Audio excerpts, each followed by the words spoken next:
The human fleet gathered at the edge of the galaxy like a storm preparing to break. Every ship humanity had ever built was here. Over 800 vessels carrying the most advanced weapons ever created by any species. Fleet Admiral Bai Jung-ho stood on the bridge of his flagship Apocalypse. The massive dreadnought was 3 kilometers long and carried enough firepower to destroy entire fleets. Around him, his officers prepared for the largest military operation in galactic history. Admiral, Captain Moon Hiram reported, "All fleets are in position. We have confirmation from every command ship." "Good," Bai replied. "Open a channel to all vessels." Across the fleet, thousands of human soldiers listened as their supreme commander spoke. "Today we face the final test," Bai began. "Ahead of us lies the Devourer stronghold, a construct that threatens not just our galaxy but all life in the universe. We are going to destroy it completely." He paused, looking at the tactical display showing the massive enemy fortress. "I will not lie to you. Many of us will not survive this battle. The enemy has had millions of years to prepare their defenses, but we have something they do not understand: the determination of a species that refuses to surrender." Commander Choi Yun-suk checked his battleship Devastator. His mission was to punch through the outer defenses and create a path for the main assault. His ship carried humanity's newest weapons, stellar disruption torpedoes that could destabilize stars themselves. "Commander," his weapons officer called out, "the stellar torpedoes are ready, but sir, using these weapons near their star could cause a supernova." "Then we better make sure we are far away when it explodes," Choi replied. "Our job is to open the door. Let someone else worry about escaping through it." The Devourer stronghold was unlike anything ever seen.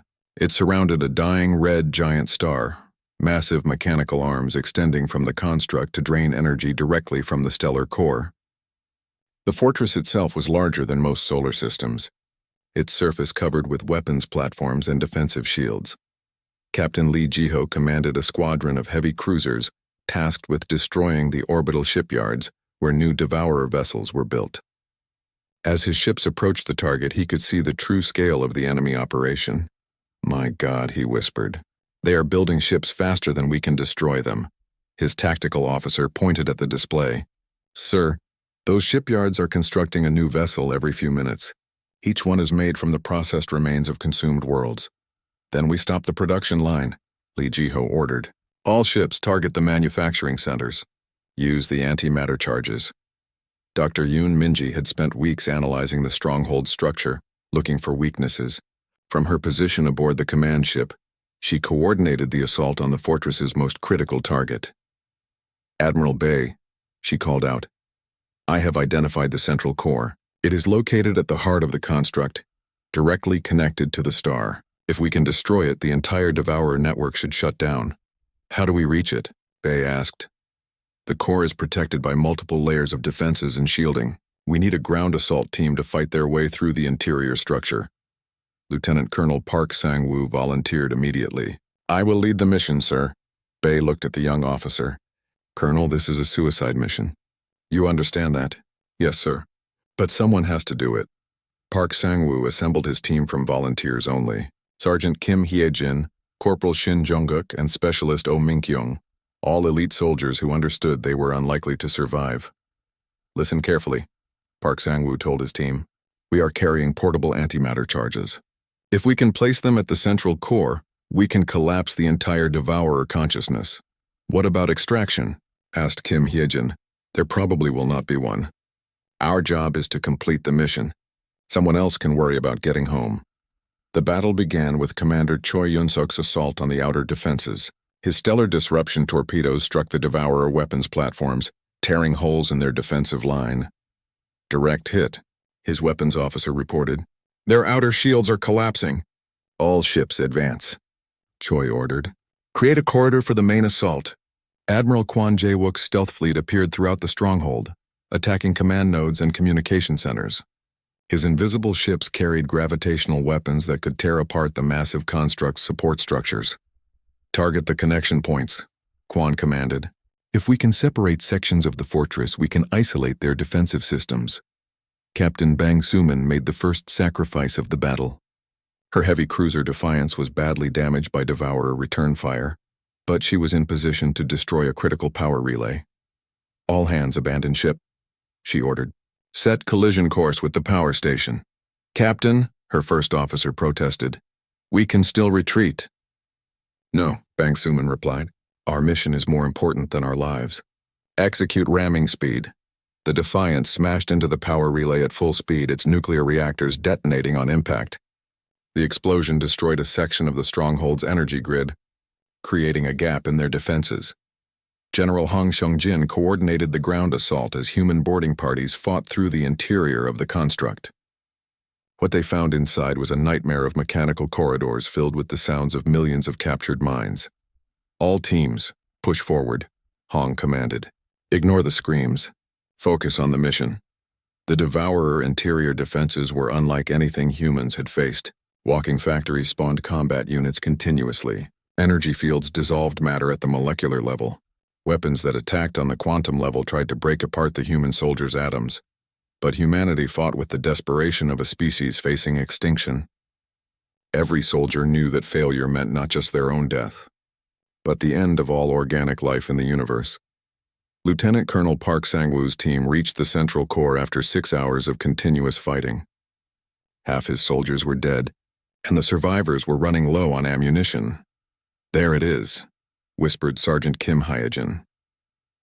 The Devourer's central consciousness was a massive structure of crystalline metal and organic neural tissue. Millions of captured minds were connected to it, their thoughts being processed into pure computational power. Place the charges, Park Sang-woo ordered. We have maybe 10 minutes before their defenses adapt to our presence. As his team set the antimatter charges, the Devourer consciousness began to fight back. The walls came alive, trying to stop the humans from completing their mission.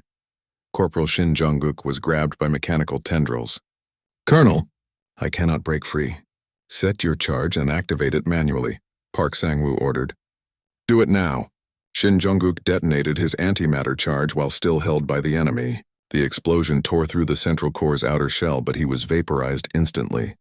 Specialist Oh Min-kyung placed the final charge at the core's center. As she prepared to activate it, the Devourer consciousness spoke directly into her mind. You do not understand, it said. We are saving the universe from entropy. Organic life is chaos. We bring order. We bring freedom, Oh Min-kyung replied, and activated the charge.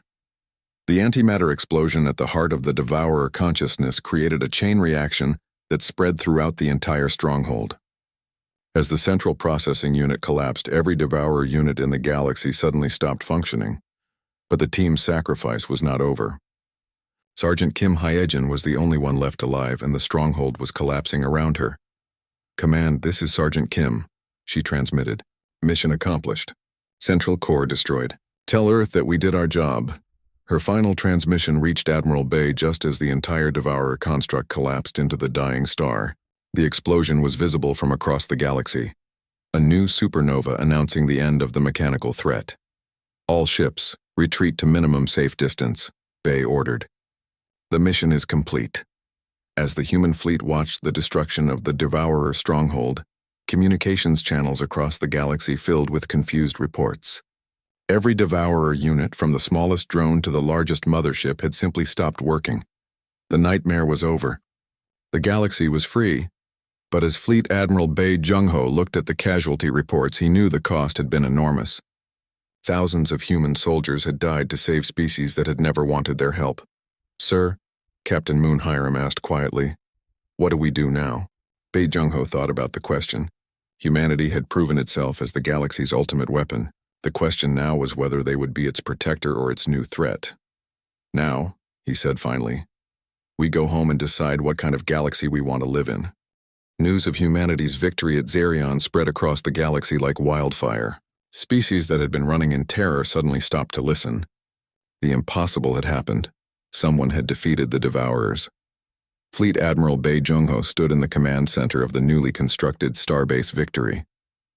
Around him, holographic displays showed human ships moving to a dozen different star systems. The war against the Devourers was expanding rapidly. Admiral, Captain Moon Hiram reported, our forces have liberated 4 more systems in the past week. The Devourers are retreating toward the Galactic Rim. Good, Bae replied, but retreating is not enough. We need to hunt them down and destroy every last one. Commander Lim Wujin activated a tactical display. Sir, our shock and awe strategy is working perfectly. The Devourers expect gradual warfare like the aliens practice. When we hit them with overwhelming force from multiple directions, their adaptive systems cannot keep up. At her research station, Dr. Kim So-young made a disturbing discovery. She had been studying the remains of destroyed Devourer ships, trying to understand how they functioned. "Admiral Bay," she called out, "I need to show you something important." The senior officers gathered around her workstation. On the screen was a detailed scan of Devourer technology. "What are we looking at, Doctor?" Bay asked.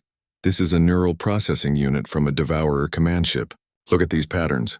She highlighted sections of the scan. They are not just converting organic beings into computer components. They are specifically targeting species with high intelligence. "Why would that matter?" Moon Hiram asked. "Because they are building something. Every brain they capture adds to their collective intelligence.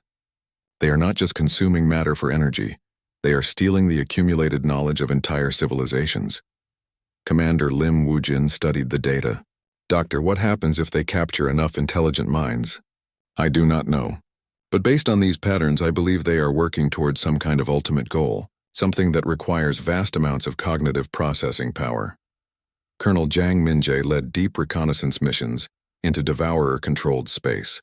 His stealth ships could penetrate far beyond the front lines and gather intelligence about enemy operations. "Command, this is Colonel Jiang reporting from the Terminus sector," he transmitted. "What I am seeing here, it is beyond anything we imagined." "Report, Colonel," came Admiral Bay's voice. "Sir, they have converted entire star systems into processing centers. I'm looking at what used to be the Cathera homeworld. The entire planet has been turned into a massive computer. The surface is covered with mechanical structures, and I am detecting millions of active neural patterns."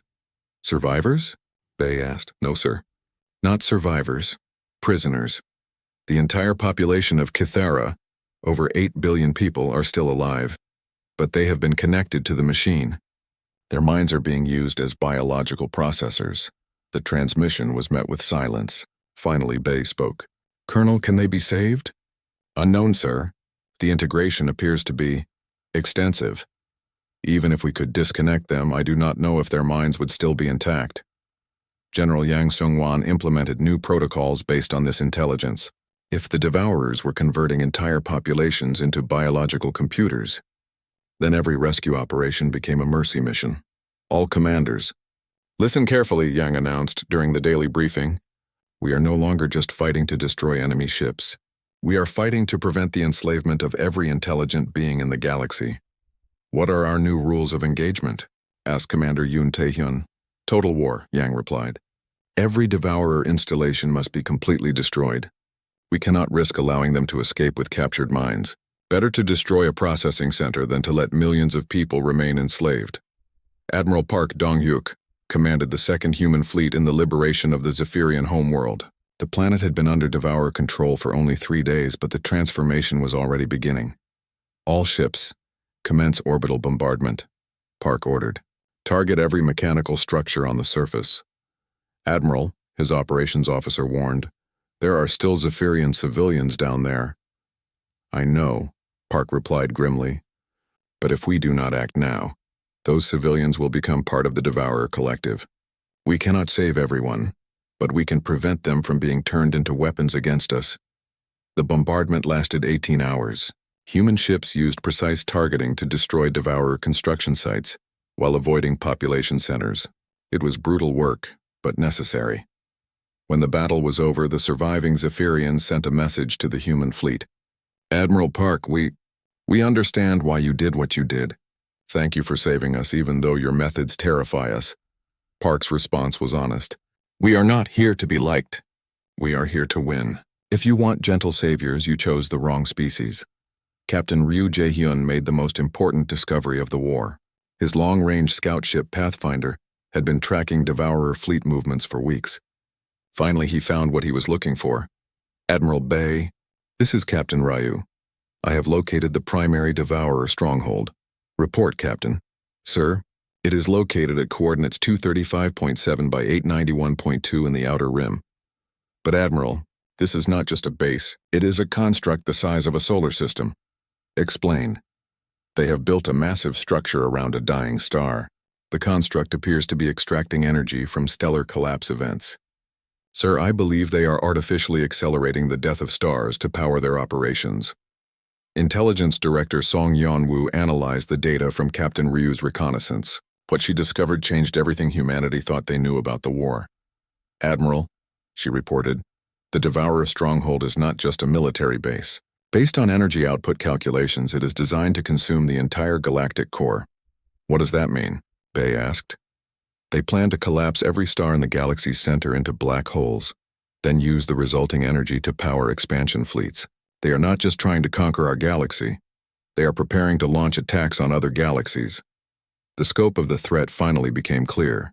The Devourers were not raiders or conquerors. They were a universal plague that would consume all organic life in every galaxy they could reach. Admiral Lee Hyon called an emergency meeting of all human fleet commanders. The holographic conference included every senior officer in the human military. Gentlemen, Lee began, we now understand what we are facing. This is not a war for territory or resources. This is a war for the survival of all organic life in the universe. What are our options? Asked Admiral Park Dong-hyuk. We have one option, Lee replied. We assault their stronghold directly and destroy it completely. If we fail, then every living being in the galaxy will be consumed within the next 50 years.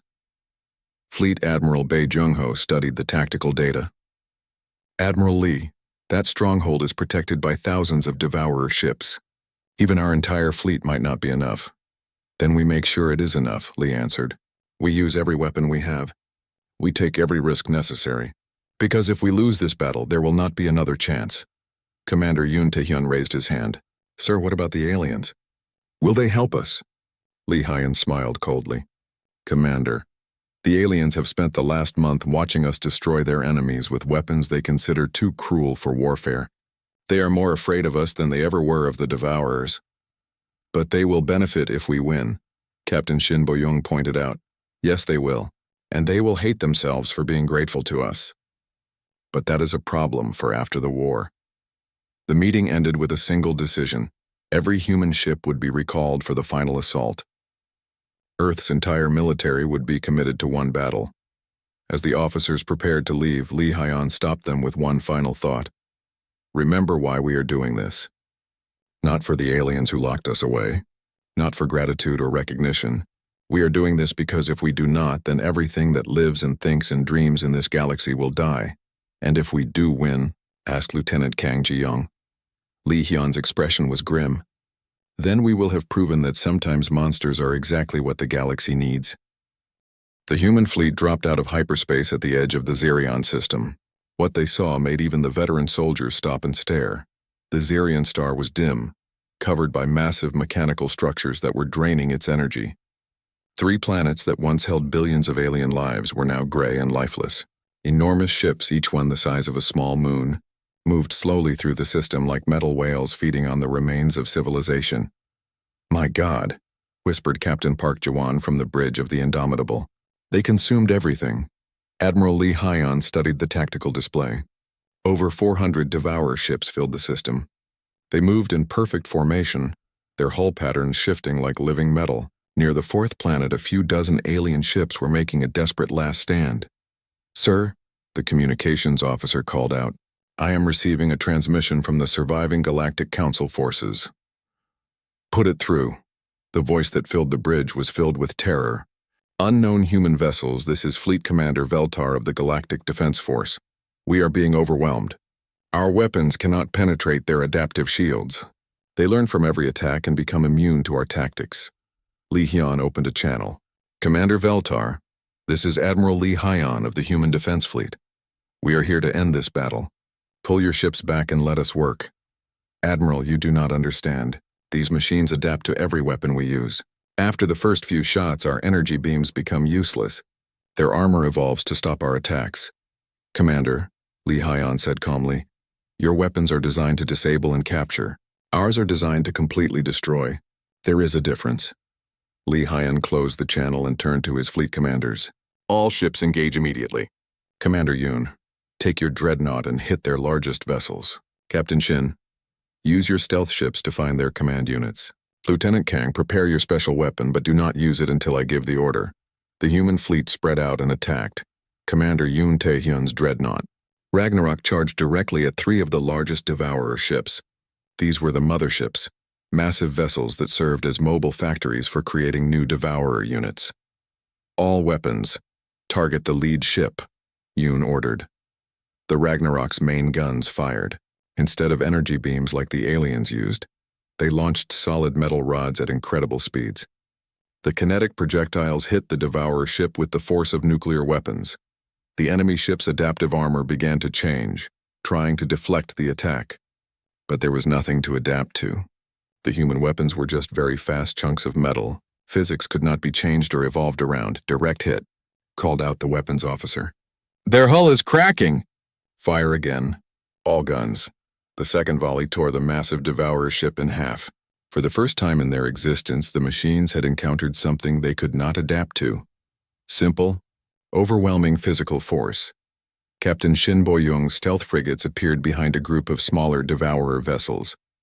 The aliens had never seen true cloaking technology. Even their advanced sensors could not detect the human ships. All ships. Quantum torpedoes ready, Shin commanded. Captain, her weapons officer said.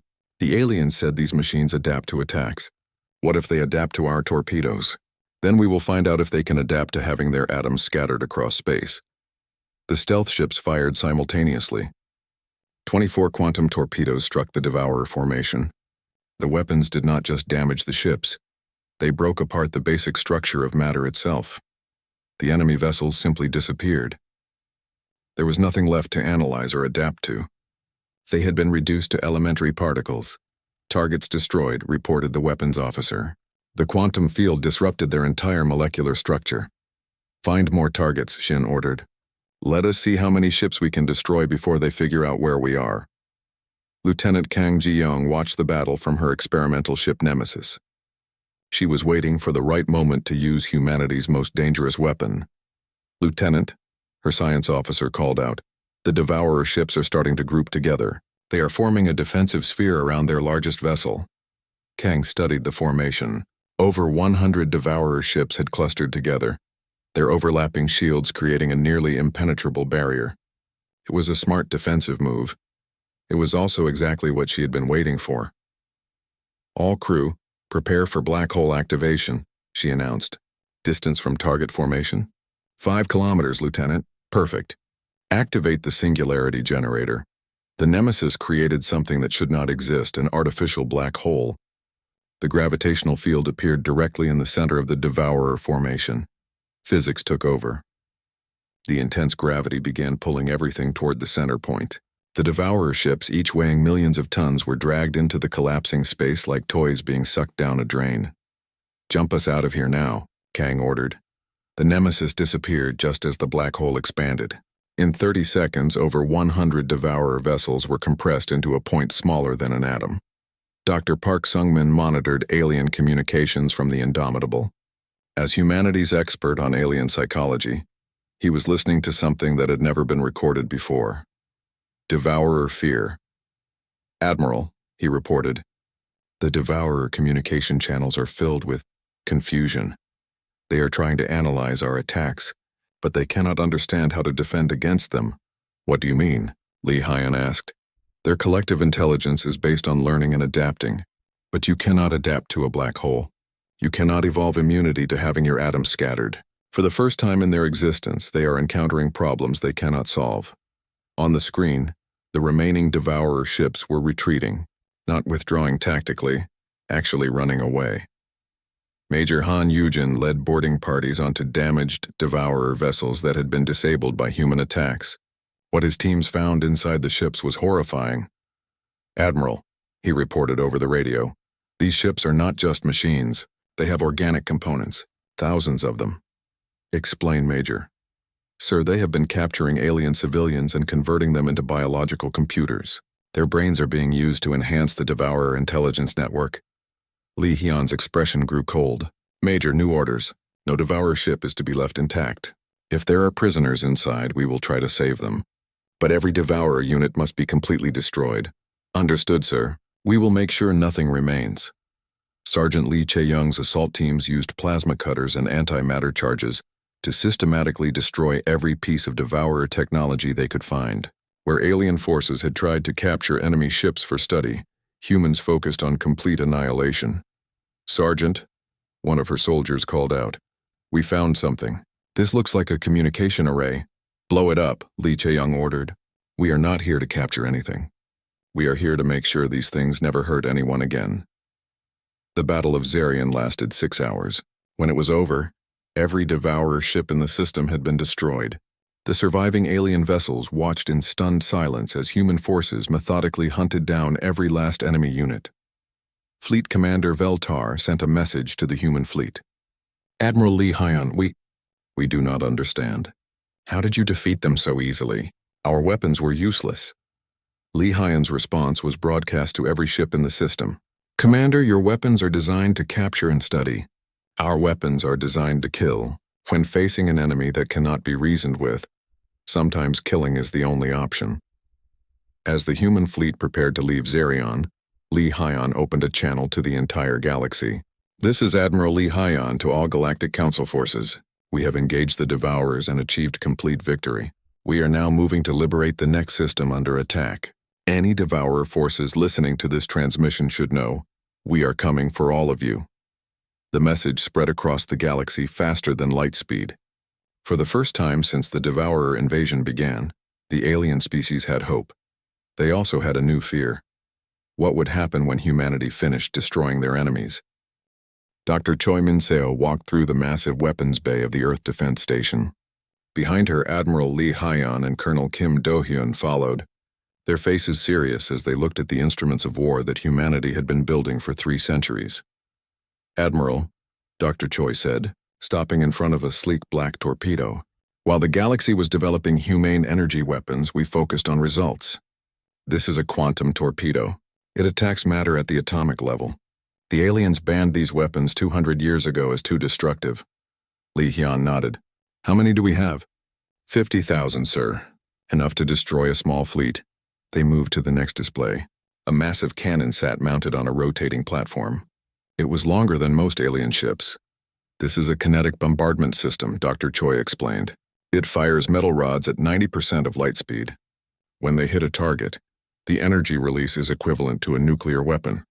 But since it is just metal moving very fast, it is technically not a banned weapon." Colonel Kim Do-hyun smiled. "I like the way humans think." In the shipyards above Earth, Commander Yoon Tae-hyun stood on the bridge of his new ship, the Ragnarok. It was a dreadnought, bigger than any ship the aliens had ever built. Its hull was black metal that could absorb energy weapons. Its guns could punch holes through small moons. "Commander," his weapons officer called out, "all systems are ready. The planet-cracking cannons are fully loaded." Yoon Tae-hyun looked out at the fleet gathering around Earth. There were hundreds of ships, each one designed for one purpose: total destruction of any enemy. While aliens built ships for exploration and trade, humans built ships for war. Captain Shin Bo-young checked her stealth frigate Shadow Strike. Her ship was invisible to most sensors and carried enough firepower to destroy ships 10 times its size. Around her, 24 identical frigates waited for orders. "Captain," her navigation officer said, "the quantum drives are ready. We can jump to any point in the galaxy within 6 hours." "Good," Shin Bo-young replied. "Make sure the cloaking systems are working perfectly. The aliens have never seen true stealth technology." On the experimental ship Nemesis, Lieutenant Kang Ji-young ran final checks on humanity's most dangerous weapon. She was only 25 years old, but she had trained her entire life for this moment. Her ship carried something that scared even other humans: artificial black hole generators. "Lieutenant," her science officer warned, "remember that we can only use the black hole weapon once per battle. If we get too close to our own singularity, it will destroy us too." Kang Ji-young smiled. "Then we better make sure our aim is perfect." General Oh Seung-hoon sat in the Earth Command Center, surrounded by screens showing every human ship in the solar system. Next to him, Director Nam Yoonji studied intelligence reports about the enemy. "General," Nam Yoonji said, "our analysis of the Devourer attacks shows a pattern. They are not random raiders. They have a command structure. If we can identify and destroy their command ships, we can disrupt their entire fleet." "What makes you think they have command ships?" Oh Seung-hoon asked. Because every intelligent species needs coordination. Even machines need leaders. Find the brain, cut it out, and the body dies. The final preparations took 12 hours. Every human ship was loaded with weapons that violated galactic laws about warfare. Soldiers put on armor that could survive in the vacuum of space. Pilots tested weapons that could destroy entire space stations. Admiral Lee Hyan gathered his senior officers for a final briefing. Around the table sat the best military minds that humanity had produced. "Listen carefully," Lee Hyan said. "We are about to enter a war that the galaxy cannot win with their methods. They fight with rules. They worry about being too aggressive. They try to preserve enemy ships for study." He stood up and activated a holographic display showing the galaxy. Red areas marked where the Devourers had attacked. We will not make their mistakes. Our goal is simple: complete destruction of every Devourer unit we encounter. No prisoners, no mercy, no hesitation. Commander Yoon Tae-hyun raised his hand. "Sir, what if the aliens try to stop us from using our weapons? Some of our systems are technically illegal under galactic law." Lee Hyun smiled coldly. "Colonel Kim, please explain our legal position." Kim Do-yoon stood up. "Gentlemen, we are not members of the Galactic Council. We never agreed to their weapon bans. We never signed their treaties about humane warfare. As far as we are concerned, their laws do not apply to us. But they will apply after this war," Captain Shin Boyoung pointed out. "If we want galactic citizenship, we will have to follow their rules eventually. Then we finish this war before we become citizens," Lee Hyan replied. "We do whatever it takes to win. We can worry about politics later." Dr. Choi Min-seo activated another display. "Our scouts have detected the first Devourer fleet. They are attacking the Zirion system. The local defense force is being overwhelmed." Lieutenant Kang Ji-young studied the tactical data. "How many enemy ships?" "Approximately 300 large vessels and over 1,000 smaller units. The Galactic Council sent 2 peacekeeping fleets to help. Both fleets were destroyed in less than 4 hours." The room fell silent. 2 entire alien fleets destroyed in 4 hours. The Devourers were more dangerous than anyone had imagined. "How long to reach Zirion?" Lee Hyan asked. 6 hours at maximum jump speed, his navigation officer replied. "Then we leave in 1 hour. I want every ship ready for immediate combat upon arrival." As the officers prepared to leave, Lee Hyun stopped them. "One more thing. The aliens who receive our help will be grateful, but they will also be terrified. We are about to show them weapons and tactics they have never seen. Some of them may decide we are more dangerous than the Devourers. What do we do if they turn on us?" Commander Yoon Tae-hyun asked. Lee Hyun's expression was grim. "We remind them why they locked us away in the first place. But first we save their lives, even if they hate us for how we do it." 1 hour later, the human fleet jumped into hyperspace. 300 ships carrying the most advanced weapons humanity had ever created. Behind them, Earth continued its slow rotation, peaceful and quiet. But the galaxy was about to learn that sometimes peace could only be preserved through overwhelming violence. And no species in the galaxy was better at violence than the children of Earth. Admiral Lee Hyan stood on the bridge of the massive starship Indomitable. Through the thick glass windows, he could see Earth spinning slowly below them. The blue and green planet looked peaceful, but Lee Hyan knew better. Earth was anything but peaceful. For 300 years, humanity had been trapped in their own solar system. The Galactic Council had built an invisible wall around them using advanced technology. No human ship could leave. No alien ship could enter. The other species in the galaxy called Earth a death world, and its people too dangerous for civilized space. Lee Hyan remembered the stories his grandfather told him. Long ago, when humans first reached the stars, they had tried to make friends with the aliens they met. But every time humans offered help in wars or conflicts, the aliens became scared. Humans fought too hard. They never gave up. They used weapons that other species thought were too cruel. The Galactic Council held a vote. Every alien species agreed. Humans must stay locked away from the rest of the galaxy. They were too violent, too unpredictable, too willing to destroy their enemies completely.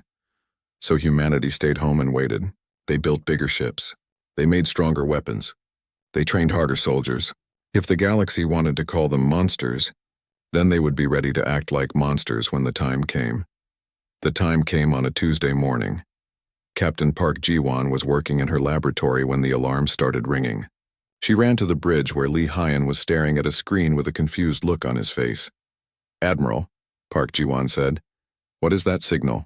On the screen was a message in the standard galactic language, but it was not meant for humans. It was a desperate cry for help sent to every species in the galaxy. Emergency! Emergency! This is the Corvin Republic. Our homeworld is under attack. Unknown enemy forces are destroying everything. They are not responding to communication.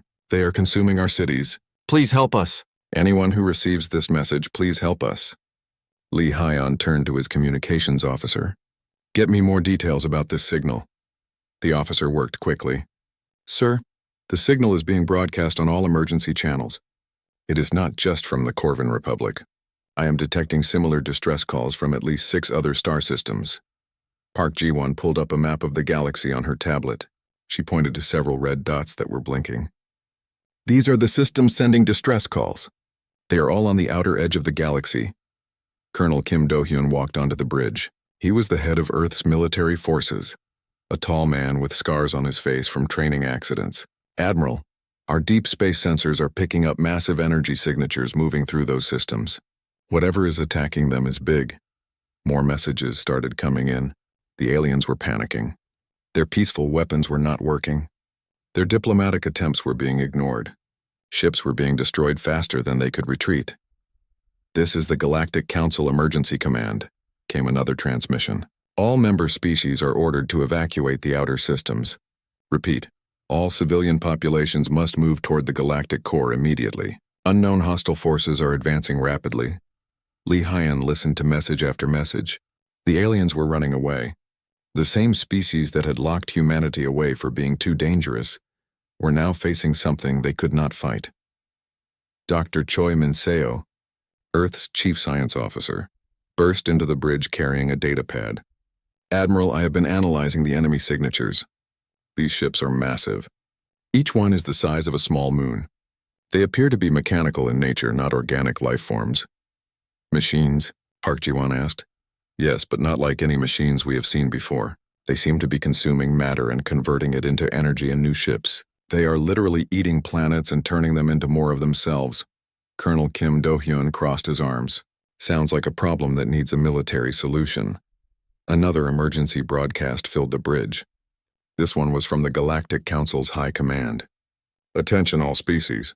The enemy has been identified as an ancient mechanical race called the Devourers.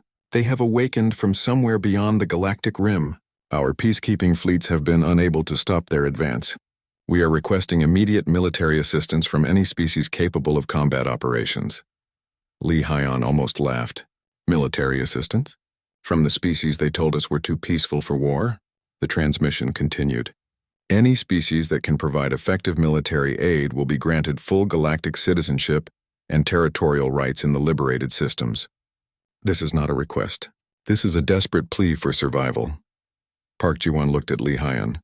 Admiral, they are offering us everything we wanted. Full membership in galactic society, the right to expand beyond our solar system.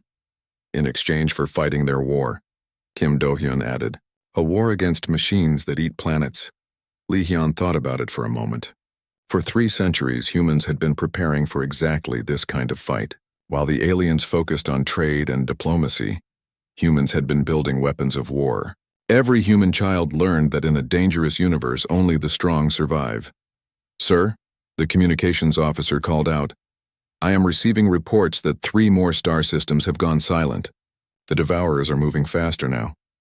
On the screen, Lee Hyon could see the red dots spreading across the galaxy like a disease. The aliens were running out of places to run. Admiral, Park Ji-won said quietly, what are your orders? Lee Hyon looked at his officers. These were people who had spent their whole lives preparing for war. They had trained with weapons that other species had banned as too cruel. They had studied tactics that aliens called barbaric. They were ready. Send a message to Earth Command, Lee Hyon said. Tell them to prepare the entire fleet for immediate deployment. Every ship we have, Kim Do-hyun smiled. Sir, should I prepare the special weapons? All of them, Colonel. If the galaxy wants to see what a Deathworld species can do in a real war, then we will show them. Lee Hyon turned to face the screen showing the galaxy map. The red dots were spreading faster now. Soon they would reach the core worlds where billions of aliens lived in fear. Open a channel on the galactic emergency frequency, he ordered. The communications officer nodded. Channel open, sir. Lee Hyon's voice filled the galaxy. "This is Admiral Lee Hyon of the Human Defense Fleet. We have received your distress calls. We are coming to help. Hold your positions if you can. If you cannot hold, then run. We will handle the rest." He closed the channel and turned to his crew. "Gentlemen, it is time to remind the galaxy why they were afraid of us in the first place.